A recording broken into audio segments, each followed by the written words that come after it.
August 11th.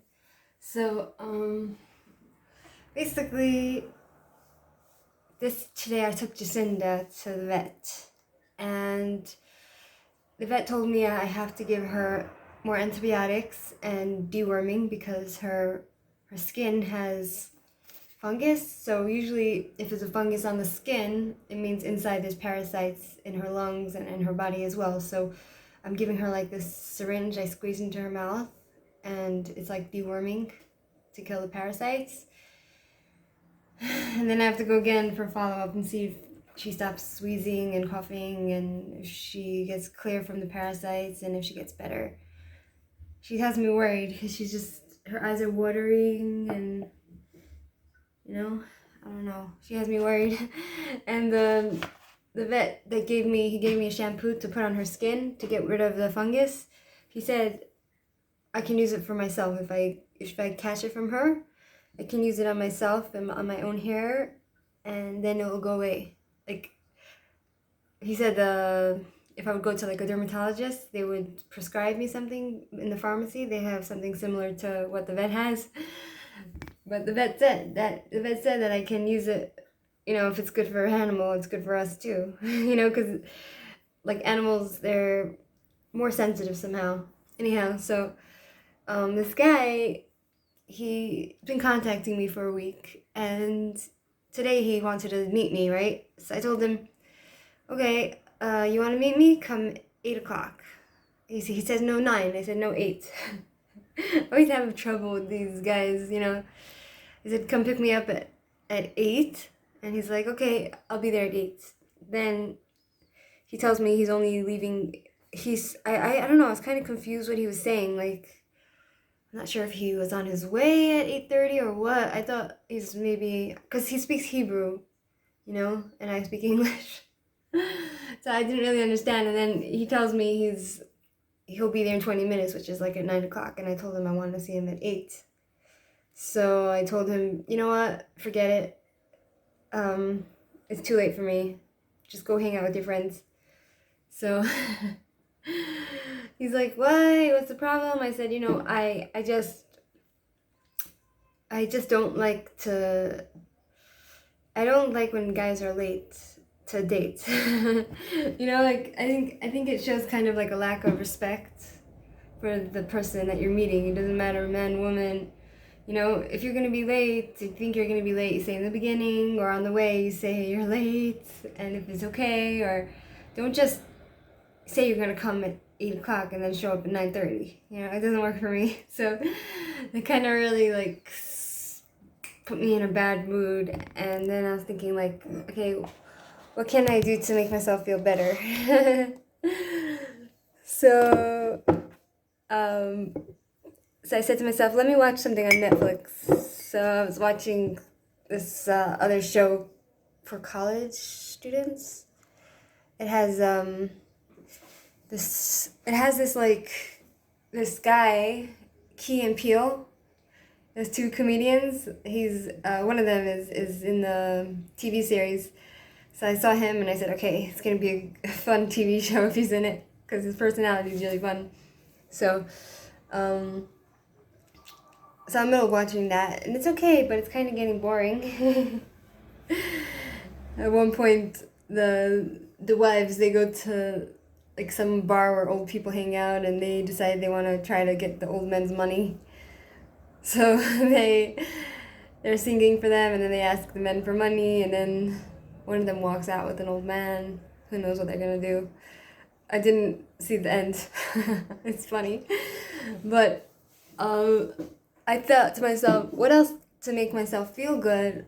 I love to read, right? But I'd rather not read alone. I'd rather read to you. I'd rather read out loud, even if you're not listening. I'd rather read out loud because at the same time I'm reading to myself and I feel like someone's listening. So I found a short story. I got these books. I found first of all, I got myself tarot cards. See, right here, look. Because I want to learn all about it, and I want to learn how to read people with the cards. But I still need to learn the cards and everything You see, like, I don't really know. Like, I'll show you. Yikes. You see here, you have these kind of cards with no names on it. No, this kind of card with no name on it, right? And then you have these kind of cards which have the name on it, but I had to basically, because I got it in Italian, I didn't realize, I thought it was in English. I paid a lot of money for this. So I went on the computer, on the internet, and I did a translation from like Le Batellever tarot cards, and they told me what it was on the internet. It's the Magician. So I wrote on it, if you can see. And I just need to learn what to do with these cards that have no... I need to learn the symbols, and then I can start reading people, read myself. It's cool. It's really, really cool. Maybe I'll ask my cousin Menashe. He's really good at this stuff. He has like a whole book. I'm gonna get a whole book about it. I have like a app for the tarot cards. So I just need to take notes, and then, so that's something cool I wanted to share with you. And I'm gonna read you a short story, and it'll make me feel better. It's gonna be like therapy for me.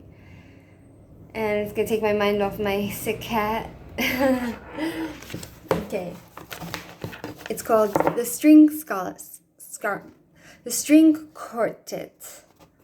Well, here we are.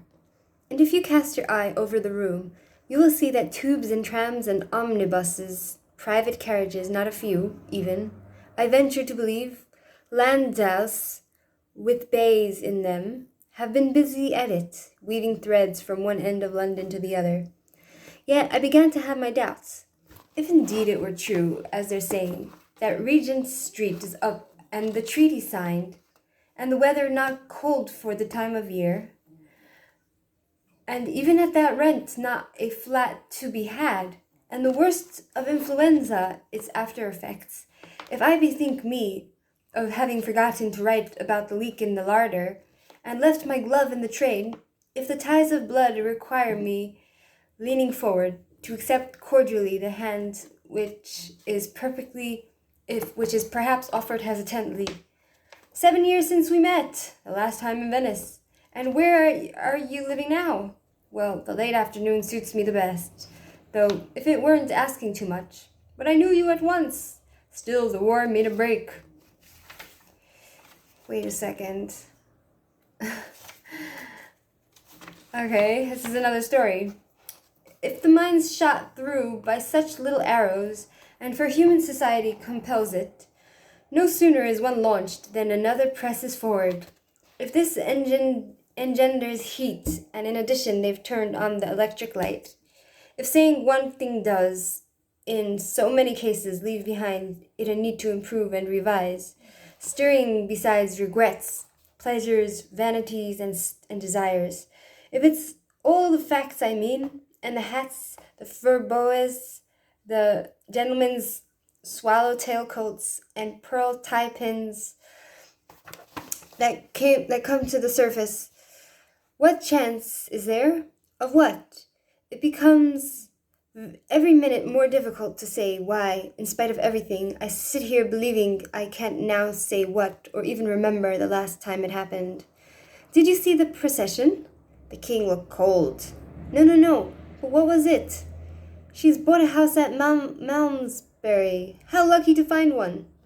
On the contrary, it seems to me pretty sure that she, whoever she may be, is damned, since it's all a matter of flats and hats and seagulls, or so it seems to be for 100 people sitting here well-dressed, walled in, furred, replete.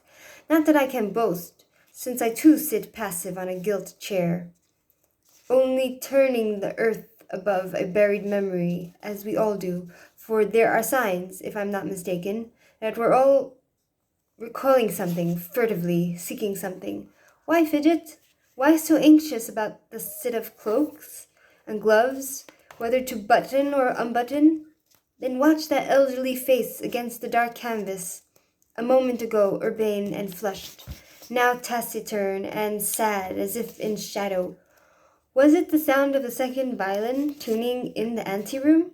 Here they come, 4 black figures, carrying instruments and seat themselves facing the white squares under the downpour of light. Rest the tip of their bows on the music stand. With a simultaneous movement, lift them. Lightly poise them, and looking across at the player opposite, the first violin counts 1, 2, 3. Flourish, spring, burgeon, burst. The pear tree on the top of the mountain, fountain jets, drops, descend. But the waters of the Rhone flow swift and deep, race under the arches and sweep the trailing water leaves, washing shadows over the silver fish. The spotted fish rushed down by the swift waters, now swept into an eddy where it's difficult. This conglomeration of fish all in the pool, leaping, splashing, scraping sharp fins, and such a boil of current that the yellow pebbles are turned around and round and round, free now, rushing downwards, or even somehow ascending in exquisite spirals into the air, curled like thin shavings from under a plane, up and up. How lovely goodness is in those who, stepping lightly, go smiling through the world. Oh, so jolly old fishwives, squatted under arches, obscene old women, how deeply they laugh and shake and rollick when they walk from side to side. Hum! Ha! That's an early Mozart, of course. But the tune, like all his tunes, make one despair. I mean, hope. What do I mean? That's the worst of music. I want to dance, laugh, eat pink cakes, yellow cakes, drink thin, sharp wine, or an indecent story. Now I can relish that. The older one grows, the more one likes indecency. Ha ha! I'm laughing. What at? You said nothing, nor did the old gentleman opposite. But suppose, hush! The melancholy river bears us on. When the moon comes through the trailing willow boughs, I see your face, I hear your voice, and the birds singing as we pass the osier bed. What are you whispering? Sorrow, sorrow, joy, joy, woven together like reeds in the moonlight, woven together, inextricably commingled, bound in pain and strewn in sorrow. Crash! I can't follow what's happening in the story, so I don't expect you to follow. It's just kind of therapeutic for me to just read this to the end. It's one more page. Oh my god. I just like, I don't know why it soothes me to read out loud, you know? Okay, the boat sinks, rising. The figures ascend, but now leaf thin, tapering to a dusky wraith, which fiery tipped draws its twofold passion from my heart. For me it sings, unseals my sorrow, thaws compassion, floods with love the sunless world, nor ceasing abates its tenderness, but deftly, subtly weaves in and out until it in this pattern, this consummation, the cleft ones unify, soar, sob, sink to the rest, sorrow and joy. So, even if the story is not taking you anywhere, I love the English language. I love English literature. I don't know if this is like literature, but you can see the words are like very high language, high vocabulary, very fancy language. So like I appreciate the words, you know, it just does something to my brain. Why then grieve? Ask what? Remain unsatisfied? I say all's been settled, yes, laid to rest under a coverlet of rose leaves, falling, ah. But they cease, one rose leaf falling from an enormous height, like a little parachute dropped from an invisible balloon, turns, flutters waveringly. It won't reach us. No, I notice nothing. That's the worst of music. These silly dreams. The second violin was late, you say? There's old Mrs. Munro feeling her way out. Blinder each year. Poor woman. She's blinder each year. Poor woman on this slippery floor. Eyeless old age. Grey-headed sphinx. There she stands on the pavement, beckoning so sternly, the red omnibus. How lovely! How well they play! How! The tongue is but a clapper, simplicity itself. The feathers in the hat next to me are bright and pleasing as a child's rattle. The leaf on the plane tree flashes green through the chink in the curtain. Very strange, very exciting. How! Hush! These are the lovers in the grass. If, madame, you will take my hand, sir, I would trust you with my heart. Moreover, we have left our bodies in the banqueting hall. Those on the turf are the shadows of our souls. So it's two people talking. Then these are the embraces of our souls. The lemons nod assent. The swan pushes from the bank and floats dreaming into midstream. But to return, he followed me down the corridor, and as we turned the corner, trod on the lace of my petticoat. What could I do but cry, "Ah!" and stop to finger it? At which he drew his sword, made passes as if he were stabbing something to death, and cried, "Mad! Mad! Mad!" Whereupon I screamed, and the prince, who was writing in the large vellum book in the oriel window, came out in his velvet skullcap and furred slippers, snatched a rapier from the wall, the King of Spain's gift, on which I escaped, flinging on his cloak to hide the ravages to my skirt. To hide. But listen, the horns! The gentleman replied so fast to the lady, and she runs up the scale with such witty exchange of compliment, now culminating in a sob of passion, that the words are indistinguishable, though the meaning is plain enough. Love, laughter, flight, pursuit, celestial bliss, all floated out on the gayest ripple of tender endearment, until the sound of the silver horns, at first far distant, gradually sounds more and more distinctly, as if senescals were saluting the dawn or proclaiming ominously the escape of the lovers. The green garden, moonlit pool, lemons, lovers, and fish are all dissolved in the opal sky. Opal's actually a nice, it's a nice name and a nice stone. I think I like opal. It's a good name. Maybe my next pet.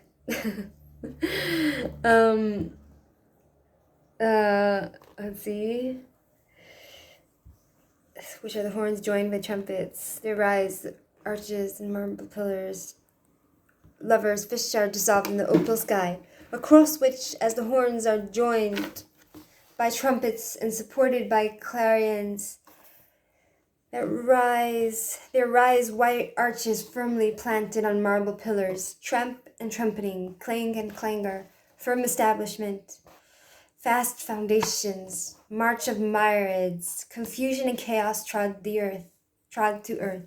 But this city to which we travel has neither stone nor marble, hangs enduring, standing unshakable, nor does a face, nor does a flag greet or welcome. Leave then to perish your hope. Droop in the desert, my joy, naked advance. Bare are the pillars, auspicious to none, casting no shade, resplendent, severe. Back then I fall, eager no more, desiring only to go. Find the street, mark the buildings, greet the apple woman, say to the maid who opens the door, a starry night, good night, good night. You go this way? Alas, I go that. So this book says it's a book of a haunted house. But I didn't really understand that story. It's like gibberish to me, but at least it was some sort of therapy for me. And I can read it out loud instead to even though I have my cat, I'm reading it at least to my to any audience that might be bored enough to listen. Anyhow, keep you updated. Have a good night.